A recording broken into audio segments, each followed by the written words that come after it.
किसी गांव में एक साधु रहा करता था। वह जब भी नाचता था तभी बारिश होती थी। इसलिए गांव के लोगों को जब भी बारिश की जरूरत होती तब यह लोग उस साधु के पास जाते और उनसे अनुरोध करते कि वह नाचे। और जब वह नाचने लगते तो बारिश जरूर होती थी। कुछ दिनों बाद 4 लड़के शहर से गांव में घूमने आए। जब उन्हें यह बात पता चली कि किसी साधु के नाचने से बारिश होती है तो उन्हें यकीन नहीं हुआ। शहरी पढ़ाई लिखाई के घमंड में उन्होंने गांव वालों को चुनौती दे दी कि अगर हम भी नाचेंगे तो बारिश होगी, और अगर हमारे नाचने से बारिश नहीं हुई तो साधु के नाचने से भी बारिश नहीं होगी। अगले दिन सुबह सुबह गांव वाले उन चारों लड़कों को लेकर साधु के कुटिया के पास पहुंचे। गांव वालों ने साधु को सारी बात बताई। फिर उन लड़कों ने नाचना शुरू किया। पहले लड़के ने नाचना शुरू किया। आधा घंटा बीत गया। फिर पहला लड़का थक कर बैठ गया, पर बादल नहीं दिखे। कुछ देर बाद दूसरे लड़के ने नाचना शुरू किया और 1 घंटे बीतते बीतते वह भी थक कर बैठ गया। बाकी दोनों लड़कों ने भी ऐसा ही किया, पर बारिश नहीं हुई। अब साधु की बारी थी। उसने नाचना शुरू किया।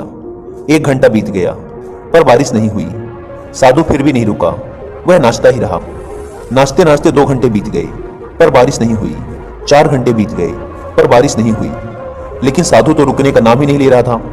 धीरे धीरे शाम ढलने लगी कि तभी बादलों की गड़गड़ाहट सुनाई दी और थोड़ी देर बाद जोरों की बारिश होने लगी।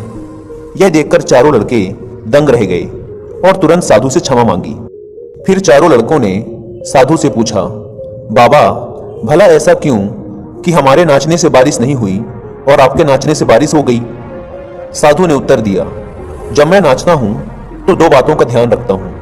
पहली बात तो मैं यह सोचता हूं कि अगर मैं नाचूंगा तो बारिश को होना ही पड़ेगा, और दूसरी यह कि मैं तब तक नाचूंगा जब तक कि बारिश ना हो जाए।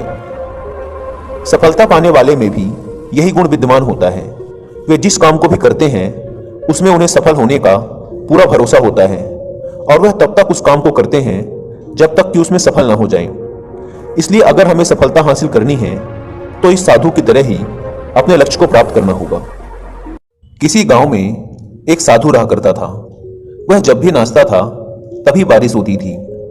इसलिए गांव के लोगों को जब भी बारिश की जरूरत होती तब यह लोग उस साधु के पास जाते और उनसे अनुरोध करते कि वह नाचे। और जब वह